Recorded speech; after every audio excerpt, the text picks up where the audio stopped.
Hello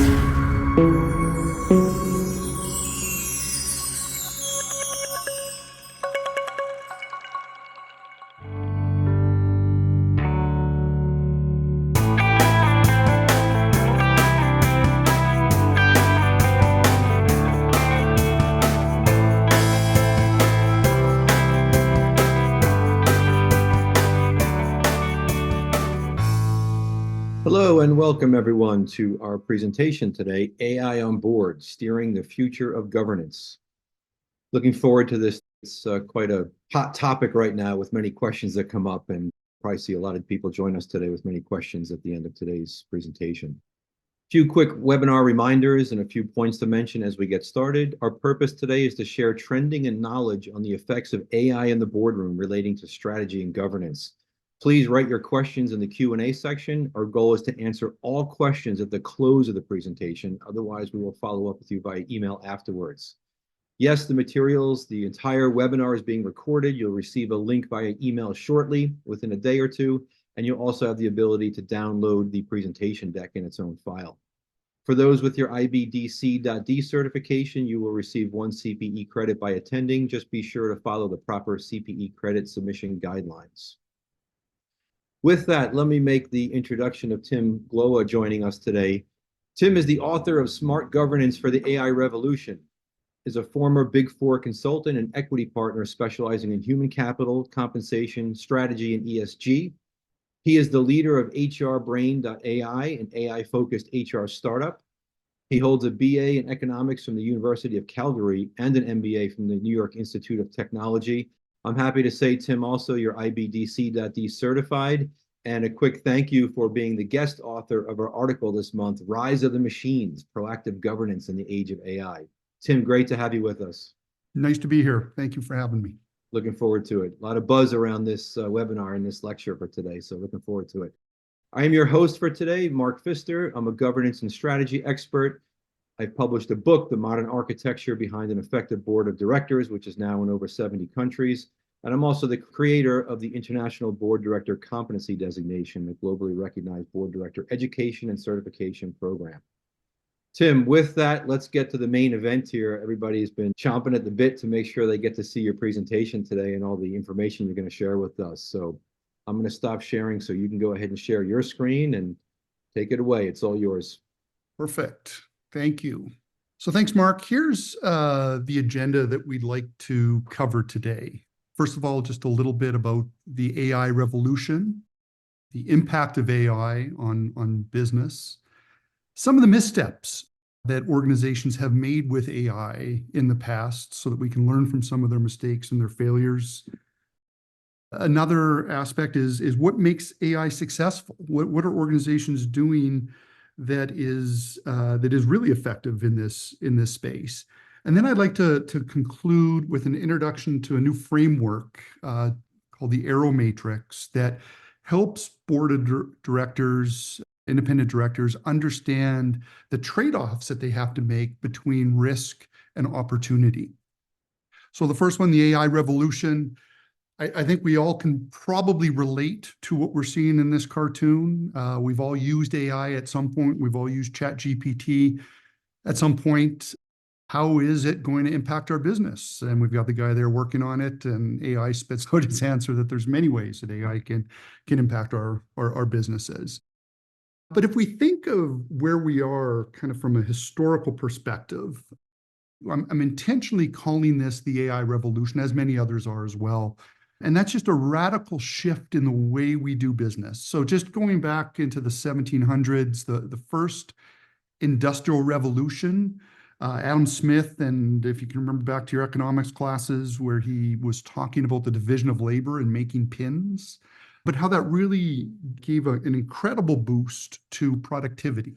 And that was followed about 100 years later with the second industrial revolution, the expansion of the factory, Henry Ford and his automated production, combined with mass assembly and electricity, right? That really had another big boost in productivity.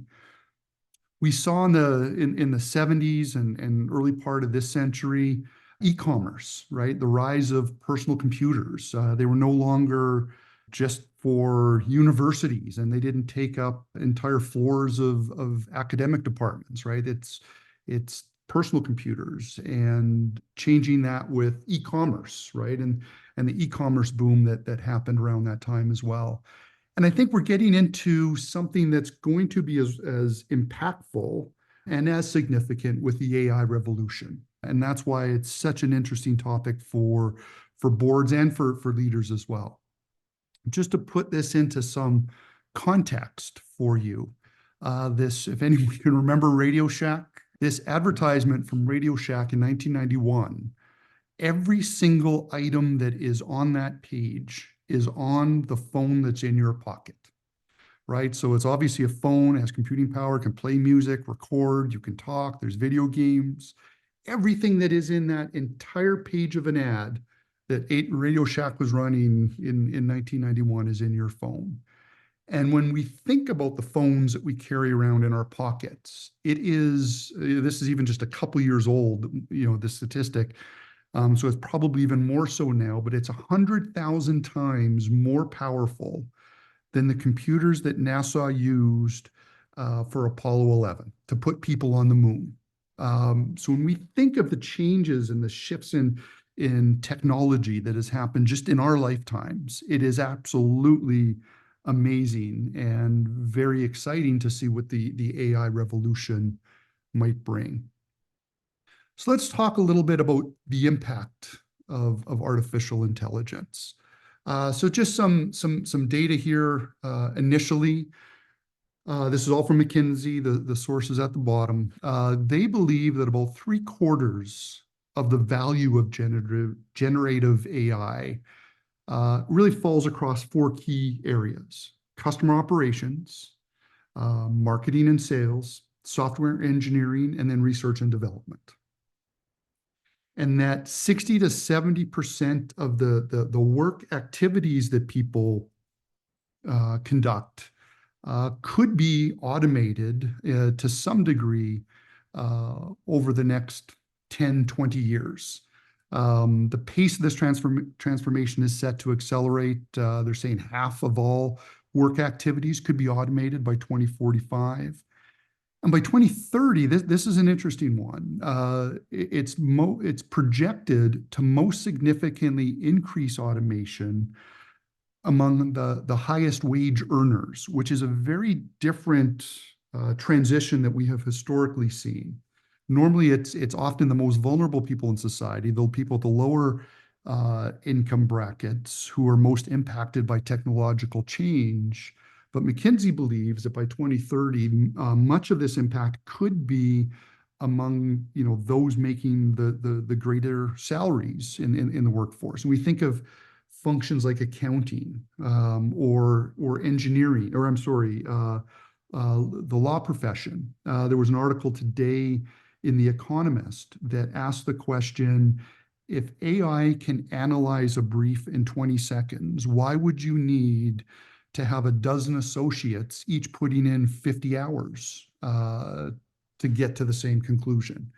So I think there is going to be a radical shift in the way work is done and what the future of work looks like. So if we think of just the OpenAI and the ChatGPT for a second, it took 2 months for ChatGPT to reach 100 million downloads, which is the fastest adoption rate for 100 million downloads for any app or technology in history. The previous holders of that record was TikTok, which took 9 months, and then Instagram took 2.5 years to get to that same 100 million download point, which ChatGPT did in just a couple of minutes or a couple of months. 43% of middle managers believe that their jobs could be automated, largely automated by generative AI. 2/3 of executives from Boston Consulting Group. There's a little bit of mixed feelings and reactions here about their organization's progress on adopting AI so far. A lot of them are ambivalent or outright dissatisfied with the progress that they've made to date. largely attributing that to a lack of talent and skills. The competition for people who can program in AI is going through the roof right now. But it's also some things that directors can control as well. An unclear roadmap and investment priorities, the absence of a strategy regarding responsible AI and generative AI. Yet McKinsey also found that just under 2/3 of high-performing companies, those that have embraced and really embedded a lot of AI technologies, are reporting significant improvements in customer engagement and operational efficiency compared to those that have not adopted AI so far.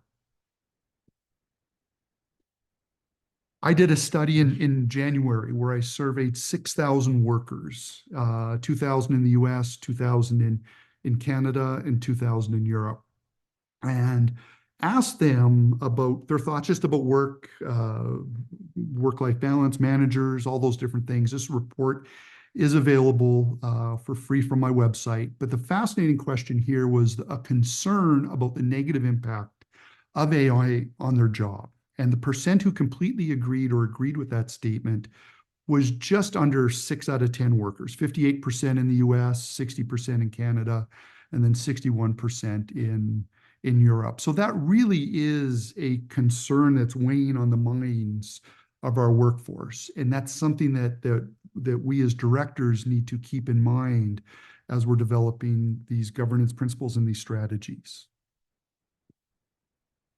So let's turn to some of the missteps, some of the mistakes that organizations have done with AI so that we can learn from their failures. And there's an awful lot of these. There's the lawyer in Vancouver who cited cases that did not exist, and he used AI to generate those cases.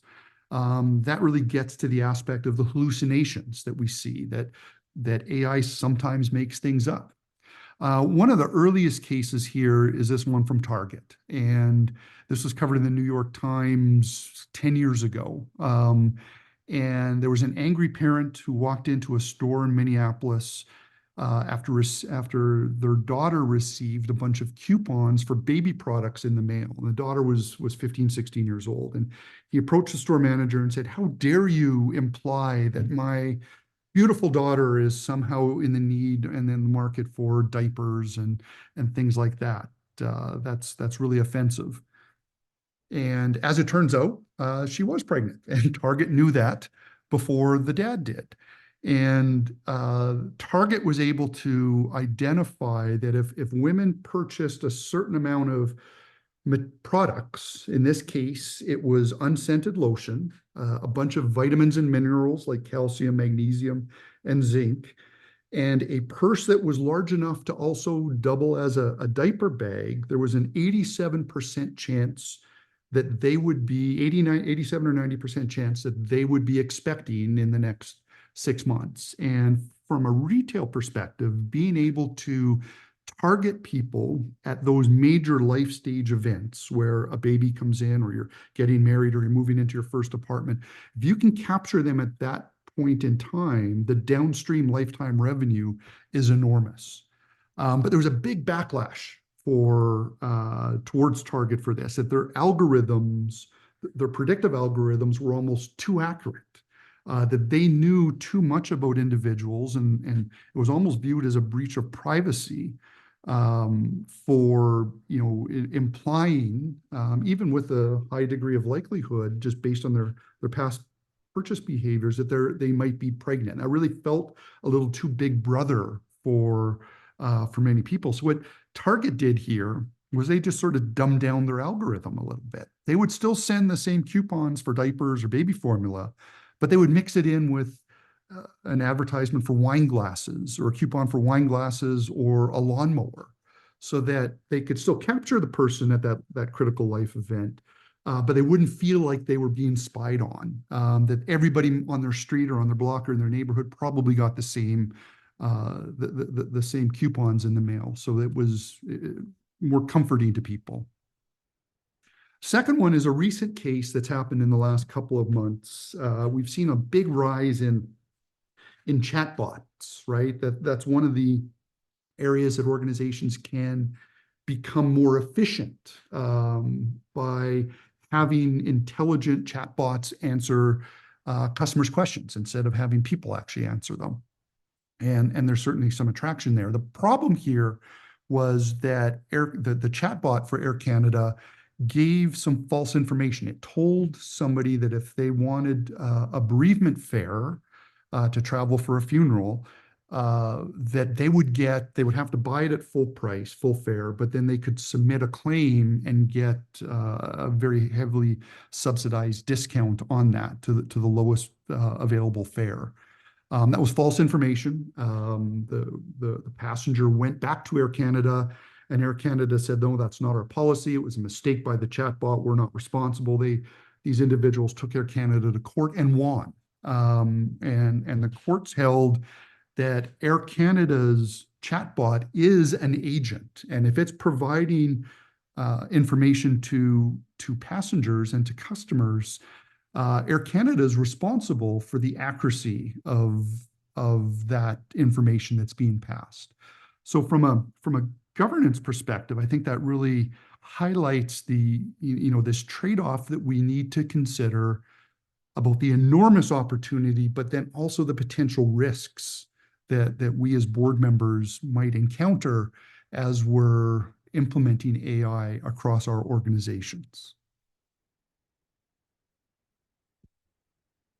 So if we think of some places where this has really been effective, and I think a lot of the wired devices that we have in our homes, our Nest thermostats is certainly one where it detects if you're home or not and adjusts the temperature to become more efficient if you are.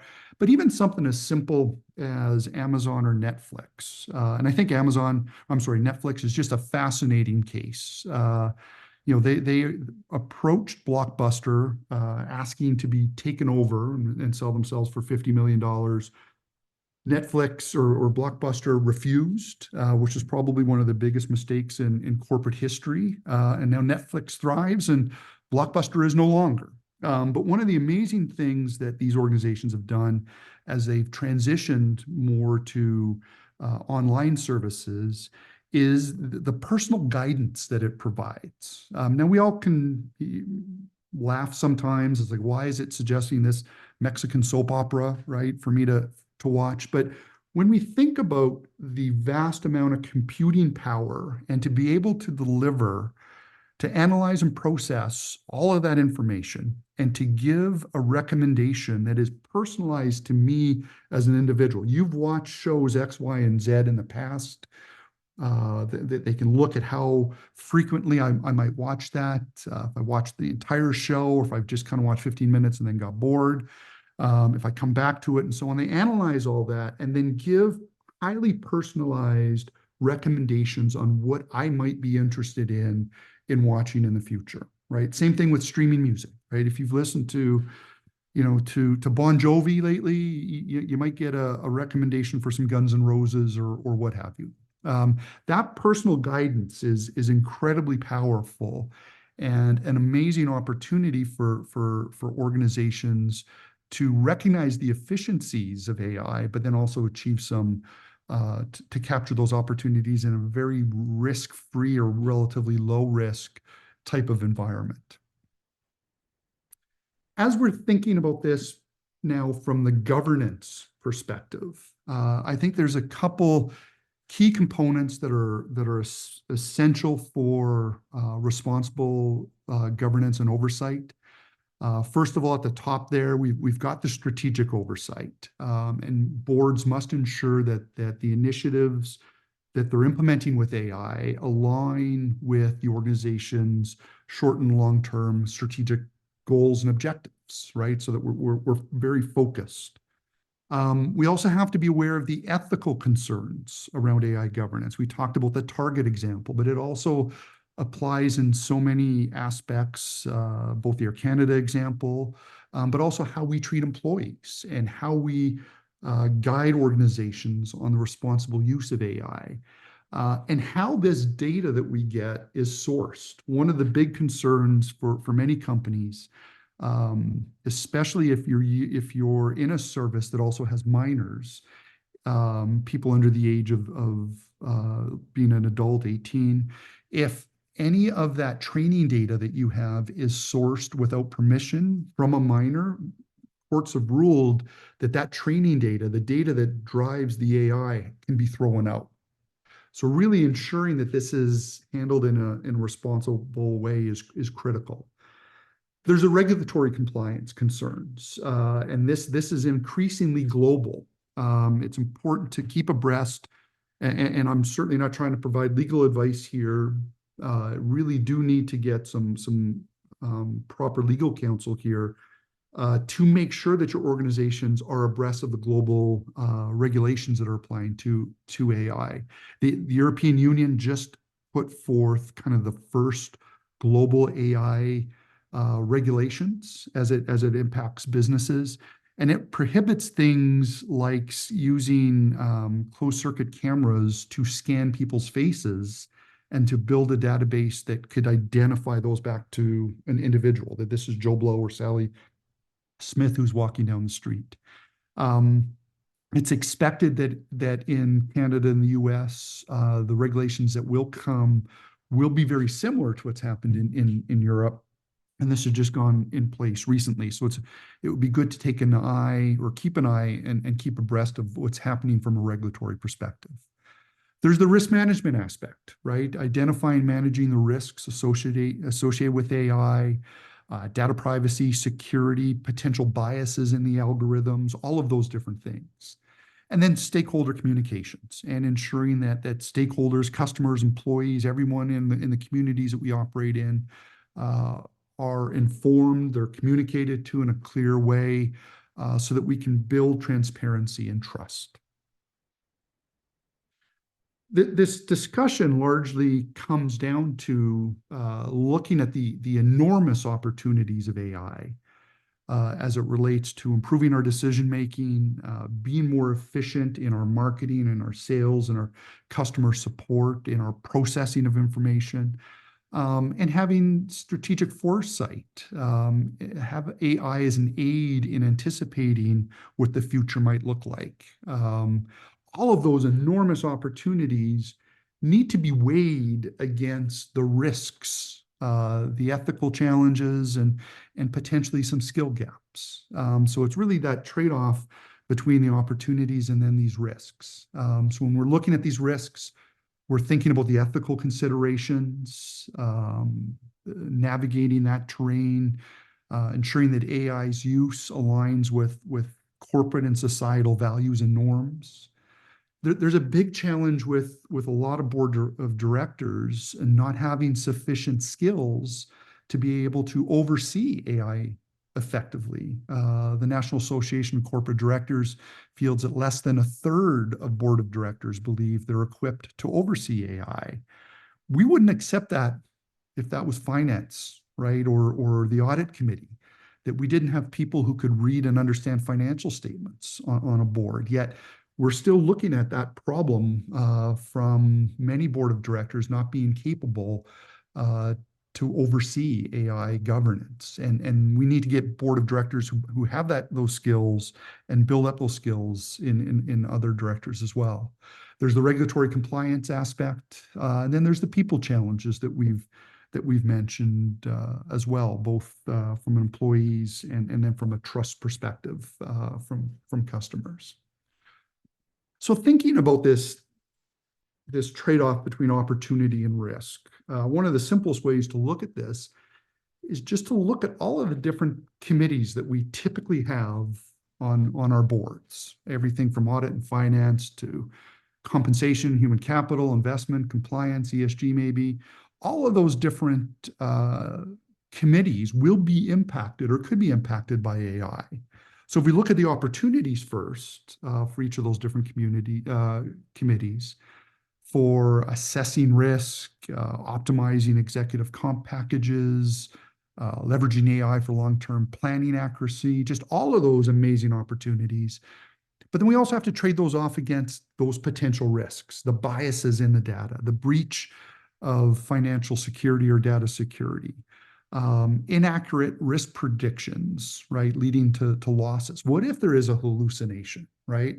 What if there's an error in the data? What if there's a bias in the data?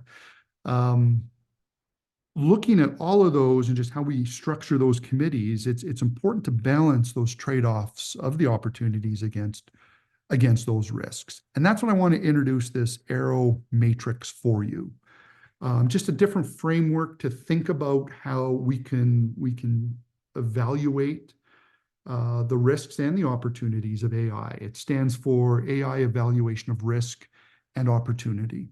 So if we think just to a simple 2x2 matrix, right, where we have risk on one side and opportunity on the other.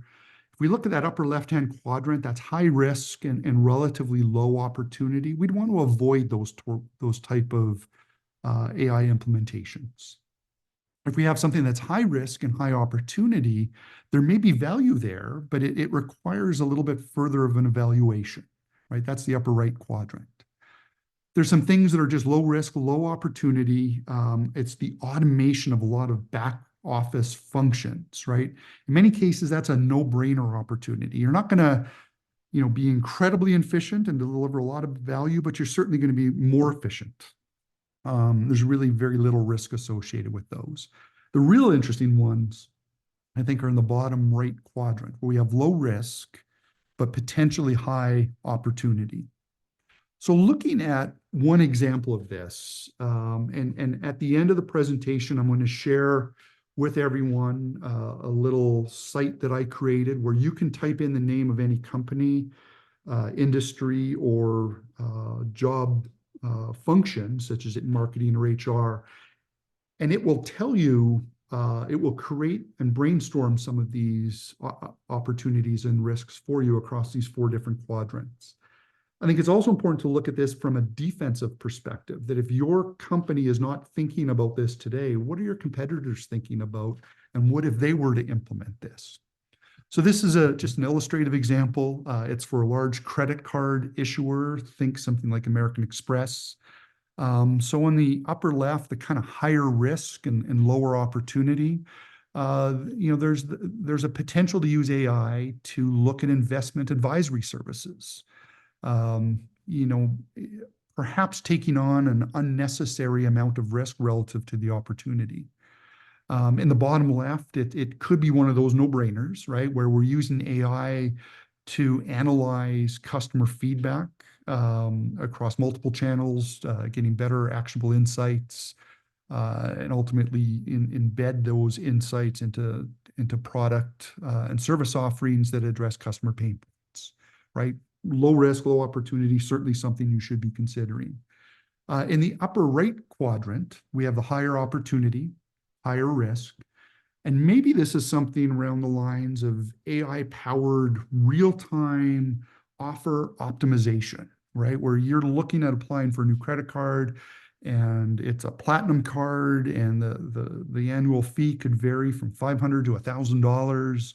The number of sign-up points that you get could systematically vary in real time, and so on. So it's really using the AI there to get the most profitable and customer successful offering based on willingness to pay, right? Greater opportunity, greater risk. If people start to see that what they're signing up for is different than what their neighbor signed up for, that could potentially backfire a little bit. The bottom right, the higher opportunity and the lower risk focuses on really AI-driven personalized marketing, much like Netflix and Spotify do, where we can use your historical customer data to deliver highly personalized, highly targeted marketing messages and offers to increase engagement, customer satisfaction, and so on, really to be more efficient across that entire marketing spend. So hopefully this is a way for you to evaluate the risks and the opportunities. There's really 4 in this illustration. There's really 4 distinct quadrants, but in reality, an idea could, or dozens of ideas could fit anywhere in this spectrum. And the key message that I'd like to leave you with here is that evaluate the risk and evaluate those opportunities and focus on the ones ideally where it's in the bottom right quadrant, where the opportunity compensates you for the risk that you're taking. Or if you're going in the upper right quadrant, just be aware that there's higher risk there, but then there's also potentially higher returns. If we look at this in a little more detail, we can see each of those four quadrants. We can look at the strategic considerations, the governance considerations, and the questions for board members that they must be asking or discussing as they're looking at evaluating those potential opportunities. What this means is we really have to shift our thinking in terms of how we make business decisions. We're typically used to making decisions across the top, maybe the one or two, the first or second rows, where we observe something, we apply human judgment, and then we make a business decision. That's historically how we've done it. We observe, we analyze, we process, and then we act. As we've started to become more involved with computers and at the start of AI, we might use machines for some of that, right? They may process a lot of that data for us, but then it gives us summarized data upon which we make a business decision. There's some opportunities with AI where AI handles all of this. It uses big data. The machine processes the information, then ultimately comes up with a business decision for the organization. Now, that could be making that offer for a credit card or targeting someone with a personalized message or something like that. But it's really almost an automated process. And I think that scares a lot of directors. And certainly if there's higher levels of risk, it should potentially cause us some concern, which is why I think this last model could also be very effective. It still uses big data and AI, but instead of generating business decisions, we look at possible actions. And then we use human judgment together with any other information, non-digital information or other pieces of digital data. But we rely on human judgment to then make that business decision. And certainly in cases where there's higher risk, that's a prudent strategy. So if we look at 5 kind of key questions here that boards should ask about AI, the first is, how is our industry and our company going to be impacted, both in the short and the long term? I think the second one is how are we balancing the creation of value and taking on proper risk management or the proper level of risk for that value that we're going to capture? How are we structured for AI? How should we organize and structure our organization to be able to manage AI effectively? Do we honestly have the capabilities necessary, both from a technological perspective and a talent perspective, including at the board level, to really effectively leverage generative AI? And then the last one focuses on ethics. What ethical guidelines should we put in place to ensure that our deployment of AI aligns with our corporate values and with societal norms? So wrapping up here, really want to just go through a couple of the key learnings. AI is going to be transformative.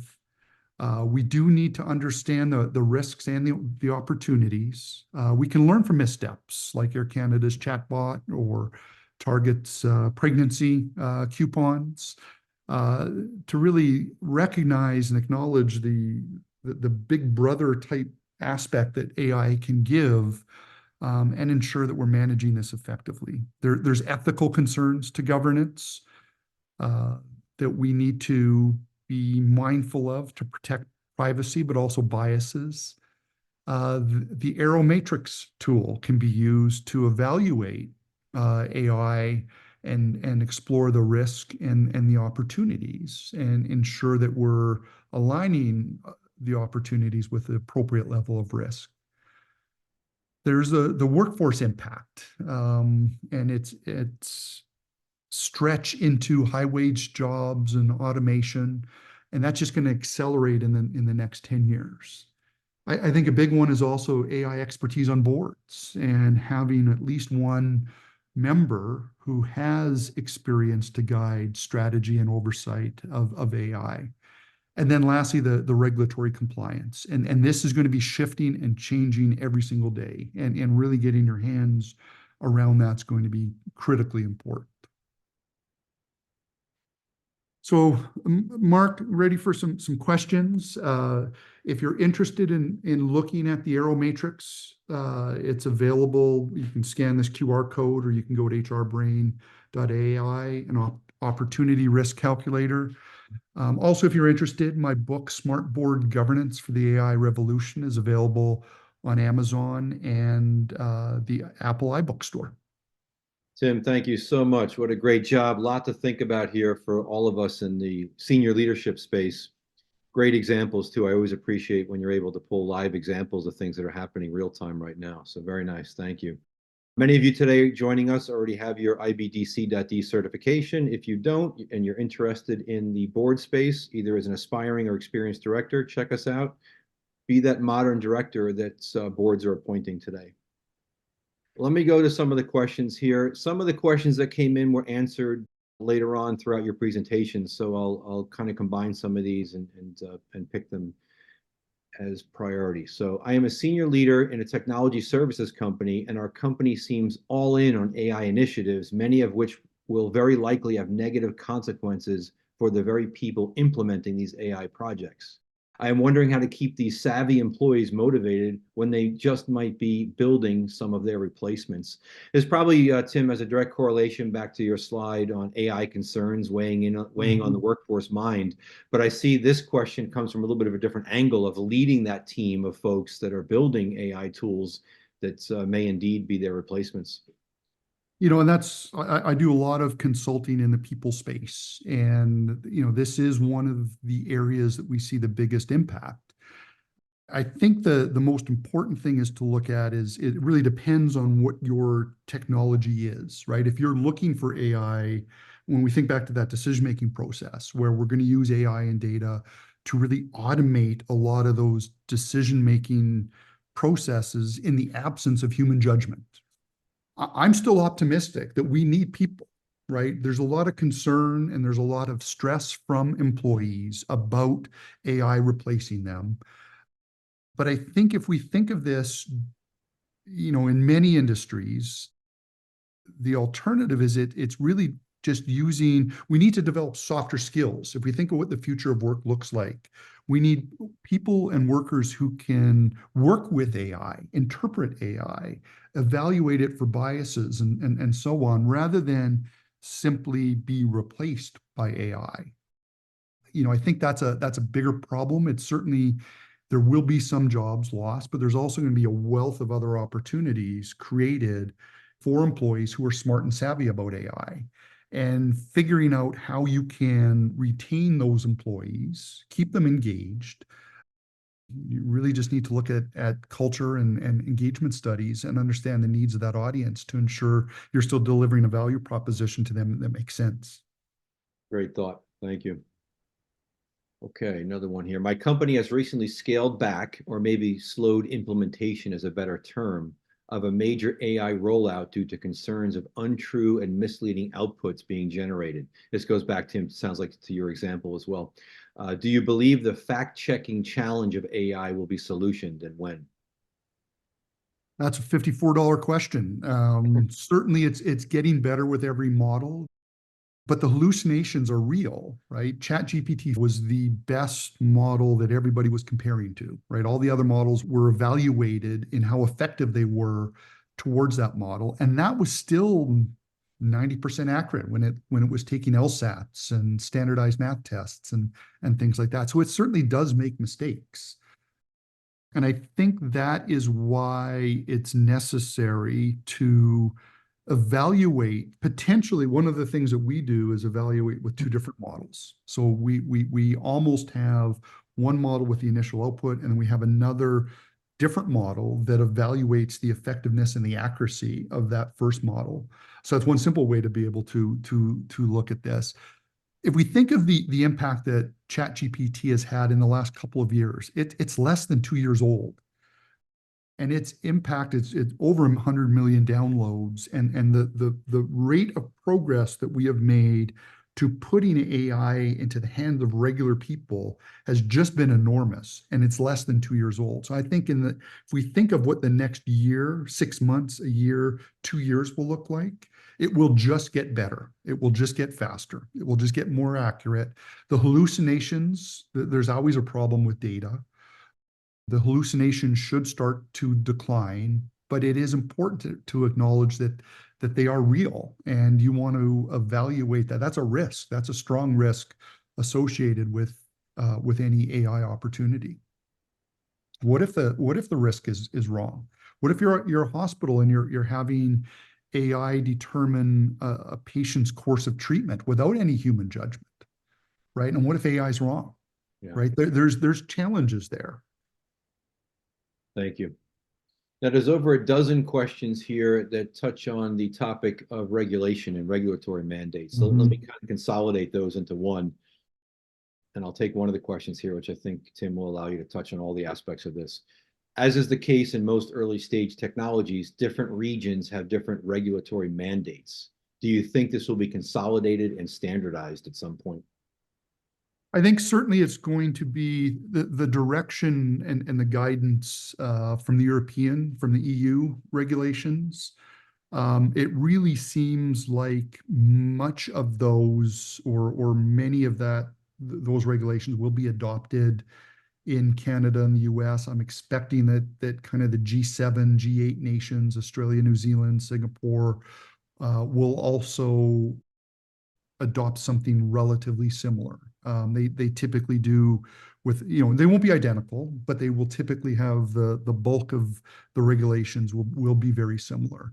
But I think the other important aspect there for companies that are increasingly global in nature is that you are governed by the regulations wherever your customers are. So if you have operations in Europe, you're governed by those European regulations. I think it's in everyone's interest if we can keep those as consistent as possible, rather than having radically different rules for the United States versus the European Union, for instance, which just causes another burden for many businesses. But I think that's a good starting point. They're a little bit ahead in the EU in terms of regulating AI, and it's important to consult with your legal advisors to really understand how those regulations are going to apply to your specific case and what to expect from regulations in the United States, Canada, Australia, wherever you might be joining in from today.